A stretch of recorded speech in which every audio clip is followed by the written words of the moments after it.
All right, good morning, guys. This is Brock Glidwell with Pearson-Kelly Technology. We're coming to you guys today talking about training and all the different ways that training can affect your users, your organizations, your rollouts. And we're doing it a little bit differently today. We've got a different crew with us this morning, early in the morning, despite all the objections that we've got. I think we're going to have a good time today. So before we get going any further, I want to introduce you to everybody here so you can know who you're talking to. My name is Brock Glidwell, and I'm the vCIO. Charles? It's Charles Johnston. I'm a subject matter expert. Tyler? Tyler Stilley. I'm the Virtual Chief Information Security Officer. Scott? I'm Scott Hewlett. I'm Field Service Manager. And Keaton? Keaton Galindo. I am the lead installer. Awesome. And before we get started, I'll just say that I did preface the poor soul that's going to be editing this video that they're going to have way more work than we are. We're going to be shooting from the hip today and giving you guys all kinds of cool stories and different things that we've learned from our experience. All the work is going to be on that poor gal that has to do all that work. So what we're going to talk about today is, as I mentioned earlier, is training. And training is a really broad topic. And a lot of times I think the reason we're talking about this today is we get caught up in the technology, what the hardware can do, what the software can do, but you're usually as good as your weakest link. And in most of those cases, it's the users. It's the users that maybe have a different experience when they go into it, different levels of expertise in using it, and that can cause all kinds of issues organizationally. So we're going to come at it from a few different perspectives. Tyler's going to talk to us today about cybersecurity and user training and how that can affect the experience for an organization. Charles is going to talk about in specific. He's going to talk about phone training, phone roll up, and I've actually got a couple stories that I can tell on that as well. We've got Keaton and Scott. They're going to talk about the various training aspects and stories of when things went well and when things went poorly for hardware rollouts at different organizations, and then I will kind of bring it all together and talk about IT in general. So Tyler, you're here as the expert in cybersecurity, whether you like it or not. And so talk to us a little bit about the importance of training and how it can affect an organization when it comes to cybersecurity. Well, I'm glad you picked the most exciting topic to get us started off because, I mean, cybersecurity just screams excitement.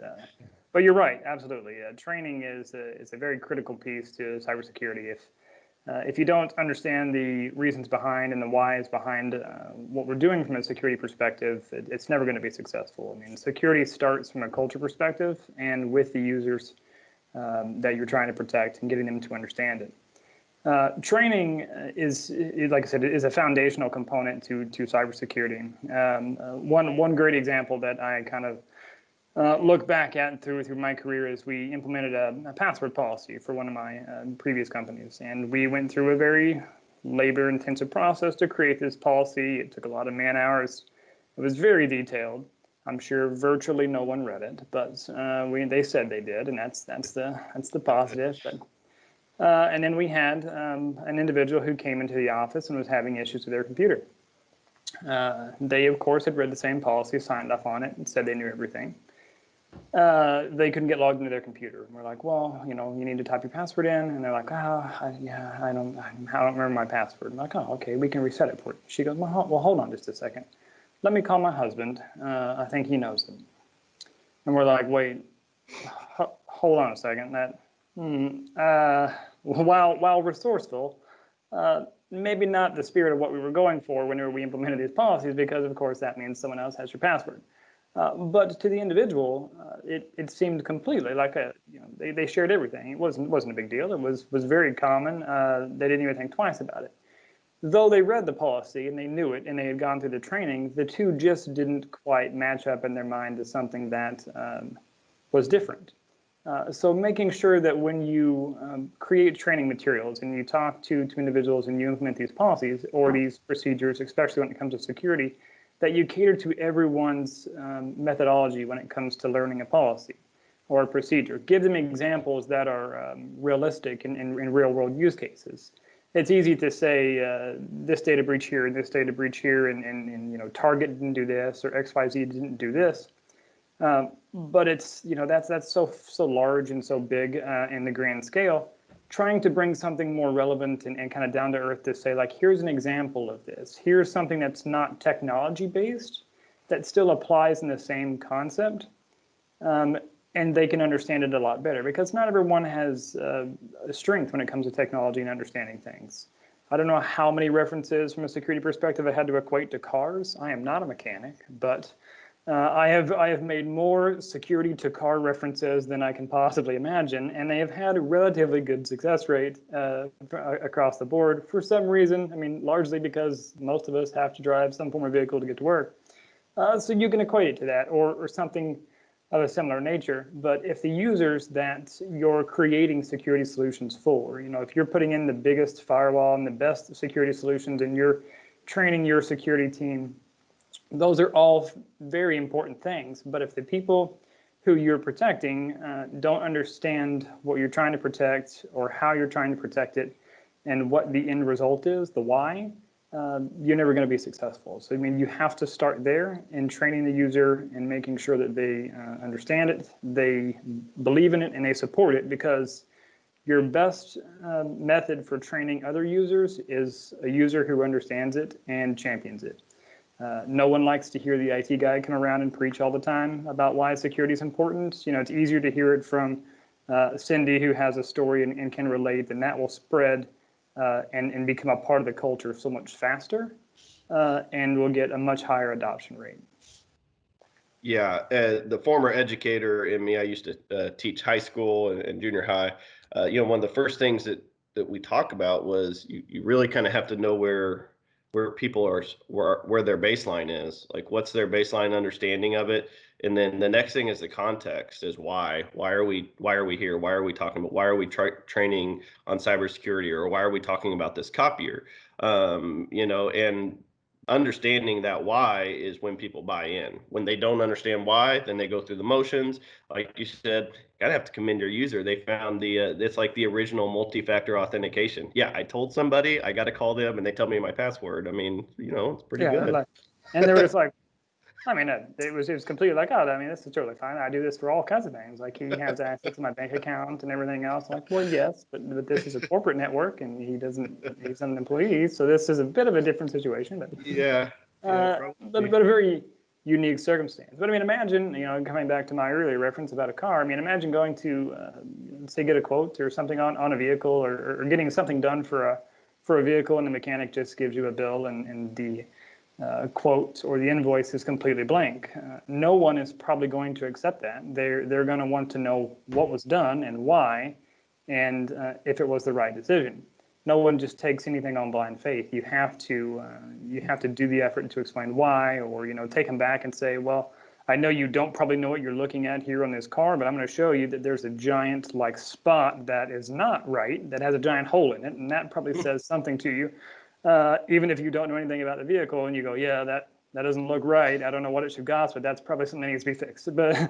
So I mean, things like that. I mean, just being able to show that it's not you know, just all made up. That there is a reason why, and understanding what that is helps training. I mean, there's a ton of training tips that can help you create a strong training regimen for your users when it comes to cybersecurity. But I mean, at its core, that is the number one thing. It's just finding something to create a unified approach to get them to buy into it. You know, stories are fantastic. Like, I try to relay a ton of information through experience and stories, because they're relatable to everyone, and almost everyone can relate to some form of example in that story, and that creates an opportunity for a dialogue with the user, where they're like, oh, well, you know, something this happened to a friend of mine, or this happened to me. And then that becomes more of a memory of that conversation, and then the information that was exchanged has a higher chance of being remembered later on. But absolutely, yeah, that's great information. And training on cybersecurity can be tough because there's nothing to hold on to. You know, Charles is getting ready to talk to us about a piece of hardware, which at the end of the day, we're all talking about human behavior. But sometimes it's really hard for people to understand a concept that they can't put their hands on, that they can't, that they maybe haven't had experience. So that's really, really good to talk about. I think the big takeaway from there is finding some context for them, finding the why it's important to them. So great. That's great information. Charles, we're going to talk a little bit about phone rollouts. And before you talk, I'll just kind of tell my little anecdotal thing. My one of my greatest fears before I came to work here, I worked for a school district. We changed all the copiers while I was in. Copiers is Scott and Keaton will talk about here in a second. They all kind of do the same things, right? It's just different pathways to do those things, but everybody touches them. So they're scary. And phones are the same way. I changed the copiers, and some of the buttons that were blue turned green, and people were not happy. People, did not understand why would I have ever done something like that. They were comfortable. They liked what they had. And one of the things that was on my list of things to tackle was phones. And I was scared out of my mind because literally every single person in our organization had a phone. It's something that could be very simple. You could make some videos and train. I just knew that this was something everybody's going to touch. Charles, talk to me a little bit about, how to be successful when training on phones, and things that could go wrong, things that go right, things you've seen in your experience. Yeah, unfortunately, it's a lot easier topic than cybersecurity because I do have that physical piece of hardware that's got buttons on it. These buttons do certain things. So it's push this button, make this happen. But it's a little bit more complicated than that. And everybody's experienced it. I know I've made the comment, hang on, I'm going to transfer you. If I happen to hang up on you, call back. That's not something you want to be telling your customers, especially, in our line of business. And you don't want to drop that call. I mean, this is your communication with your clients, with your customers, with your friends, with whoever with your coworkers. So knowing how to use that and properly move these calls around, it's paramount to running your business. The new features that we've got and being able to transfer these things to cell phones that can make your life considerably easier. But if you don't know how to use them, then you're not going to take advantage of them. So one of the things that we do, before we even roll these phones out, we go through training with users on how the calls are going to come in, where they're going to ring at, how many rings they're going to hit here before they move on to the next person, to make sure that when, client, customer, whoever it is calls into the company, they're going to get an answer or they're going to get directed where they need to go. That call is just not going to disappear. The next step is making sure you know what to do with that call once you answer it. Our receptionist takes calls all day long. The rest of us really don't, but every now and then we get one and we need to move it around. So knowing what buttons to push, how to make sure that if I need to transfer a call to Keaton, I get that call to Keaton. It doesn't just go over there and ring and ring and ring, or disappear off into the void. Some way I've got to make sure that client ends up with some type of communication to Keaton. Whether I get him, directly to him or get him into a voicemail, I need to make sure that happens versus, hanging up on them, which happens frequently. Anybody that's called into any company, any business, anything, anywhere has been hung up on. It's frustrating. Half the time, I'm not going to call back, and you don't end up getting the question that you had answered. I've been in scenarios where I call somebody, and if I get hung up on, I can't get what I want. There's other businesses that do those same things, so I'm just going to call the next one. Yeah. If you can't answer my call and can't give me the knowledge I need, I'll just move on to somebody else. So, just a simple thing like not being able to answer a phone or transfer it to the right person can lose business. It can go Right. away. And, and I've been around you and with you when you're training. And one of the things that I've noticed you always do, that I'm sure Scott Keaton will talk about here in a second as well, is you actually go through the motions. Okay, we've talked about it in theory.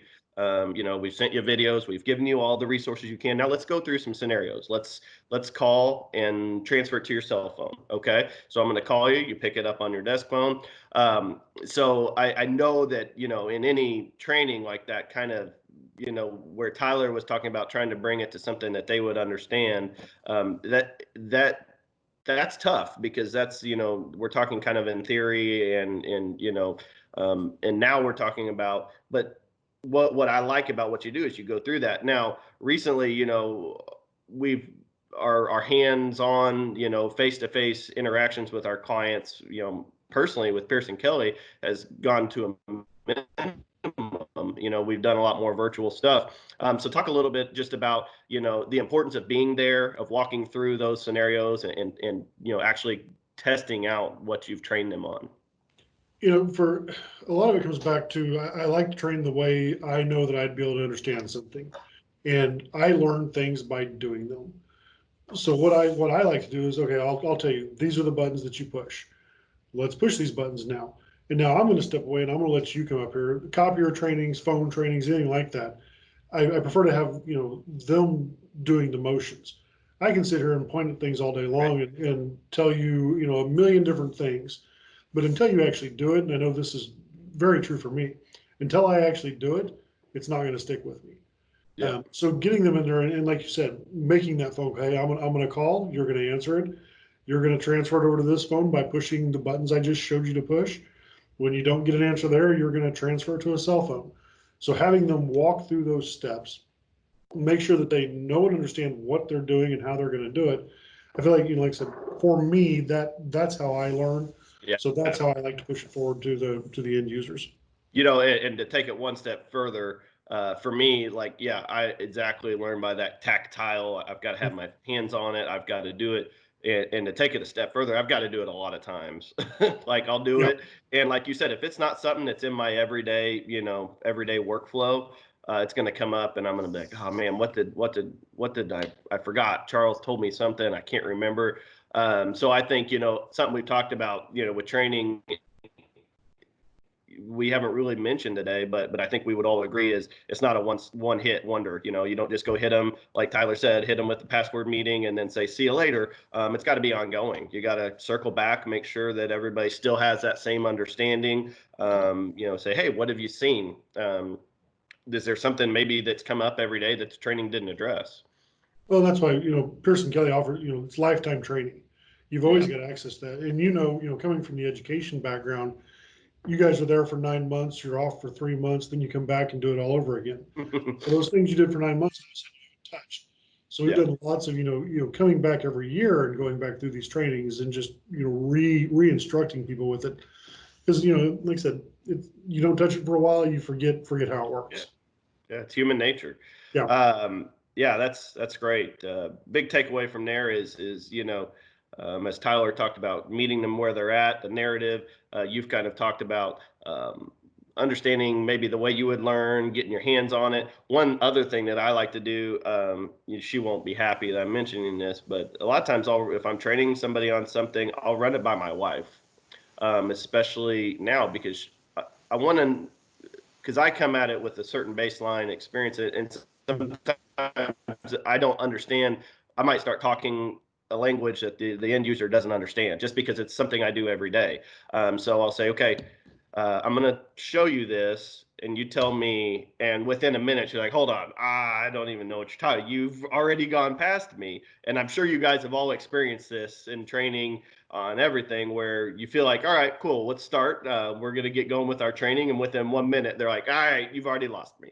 And so it's kind of important to maybe test it out, to find some people, before you go in. It's something you hone as you do it, you gain experience and you kind of know how to guard against that. Well, that's absolutely something you have to keep in mind when training. This is whatever the product is, whether it's cybersecurity, whether it's phones, copiers, computers, anything like that. This is what we do. We do it every day. We know how to do it. If you keep in mind, the end user doesn't. This is not their job.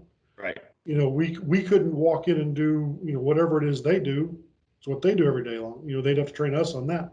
So you've got to keep that in mind that, I've watched a lot of people that just assume people should know things. And they don't, because it's not their job.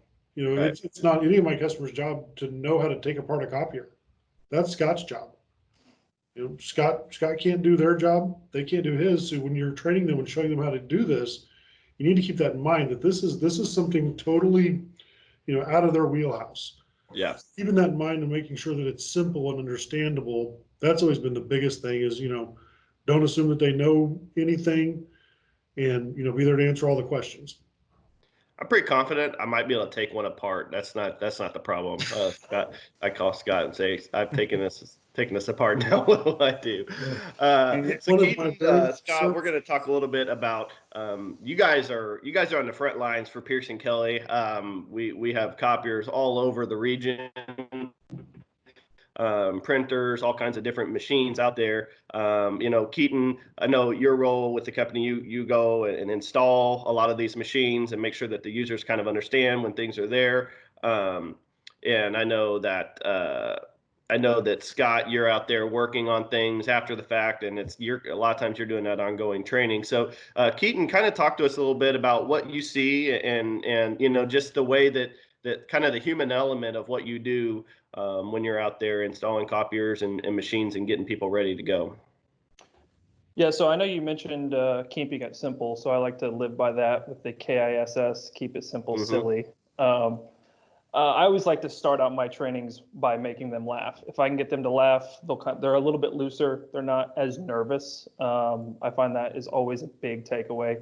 And I always like to just break everything down, be like, hey, all these copiers have pictures. They have, what you have to, what you have to what you want to get, basically. So really just kind of, and just like Charles said, touching everything, going through. Whenever I do all my trainings, I will literally open up every single door, be like, hey, here's what this does, here's what this does, here's where you'll clear this jam if it does jam, things like that. And then I'll jump into the panel of the machines and say, hey, this is what this, and then I'll be like, hey, if you have any, just like what you said, if I'm going too fast, just let me know and I can slow down and we'll go over everything. And then at the end of every single training, I tell everybody, I said, give it 2 weeks. You're not going to break it by pressing a button. Then call me back and we can come back out and do more training. Yeah. So. Yeah, I think it's what you mentioned is really important when you said the way you start off is building that rapport, because when I was a teacher, I wanted kids to ask questions. I want them to ask questions. I want my own children to ask questions. I don't want them to be scared of the outcome if they do ask these questions, or if they ask the wrong question. So I think really kind of breaking down the barriers before you go, and making sure that they know that you're here, that you're their friend, that that you're there for them, and I'll be back if you need me back, and allowing them to kind of ask those questions as they need. Because if they don't, if you go through a training, and we all know this, if you go through a training or a webinar or anything and there's no questions, they're not listening. Especially if it's something that's complex. They haven't been paying attention. They just don't care, or they've tuned out. So I really like the way that you framed that. Do you have any specific stories that you remember of training, or maybe anything that kind of sticks out in your head, where maybe something went well or didn't go well? I mean, they all kind of, have their own individual twists. I think one of the things I like to touch on the most is duplexing or front and back copies. That's one thing that everybody does. Everybody loves it, and especially with both our machines, Konicas and Kyocera's, they're literally pictures with one page to one page front and back. That's what I tell every single person. I'm like, hey, this one is super easy, and there's other examples that I could go into, but that's the one that sticks out the most because that one is everybody's favorite. So yeah, people do like pictures. So Scott, Yes. when Keaton tells them, hey, you can't break this thing, and just push buttons, and then they break it, and you get called, right? So let's talk about, you're kind of that ongoing training. I mean, pretty much every time you go out to work with these people, I know because I talk with them in our business reviews when we go in, and the relationship they have with the folks that come out and help them and work on these machines is really impactful. So talk a little bit about, the importance of the training and what you see after the fact. Yeah, once Keaton has been out there and trained them, and there's going to be calls down the road. That's what these machines do, produce prints and then break down. They're full of consumables. But when we're out there, we're constantly getting asked questions about an end user. How do we staple? stuff like that. There might be a feature that Keaton's trained on that might be months down the road before they have a need to do it, whether it's hole punch, staple, booklet making. That one's a little complicated. And so we're always retraining out there, even on service calls, whether we ask them a question or, one of the end users comes up to us. So that's kind of an ongoing issue, and especially on our production color machines. You take an office piece of equipment and it's tenfold what that production color machine can do. And it's kind of hard for Keaton to go over every aspect of that machine. He asks what they typically run, what they typically do, and we target on that, because you can't tell them, even on an office machine, every little feature that these things can do, because every brand, it's crazy what we can do with them nowadays. So it's kind of an ongoing issue as long as they own the equipment. And especially on the production, they're selling that product that's coming out. So we want to make sure it's making the best quality, and they're taking advantage of those features to simplify their lives. So that's training is always going on. And one of the aspects we see when the training maybe wasn't followed, that when he's doing the training, there might be several people around Keaton at one time. Not everybody's paying that close of attention. So there's a lot of little things.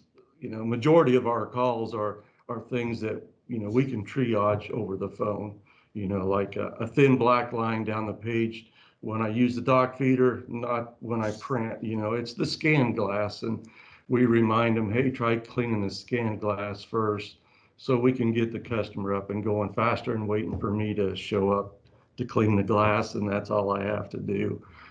Some of the other problems we see after the fact is with the cassettes. If they load the paper improperly, if they're sloppy when they load it, there's jamming that's caused, there's skews. The tray may not lift properly, throw an error code and lock out that tray.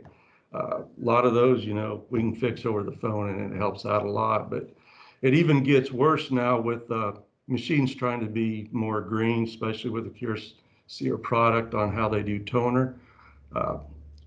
Now on that brand, when they replace the toner bottle, they take the old one and it becomes the waste toner bottle. So you have to take it from up here, put it down into a lower section, because now we don't have to purchase waste bottles. And that's one of those things, like you said, a lot of times, Keaton might mention that in his initial training, and that doesn't happen until they come to that, to that point in time.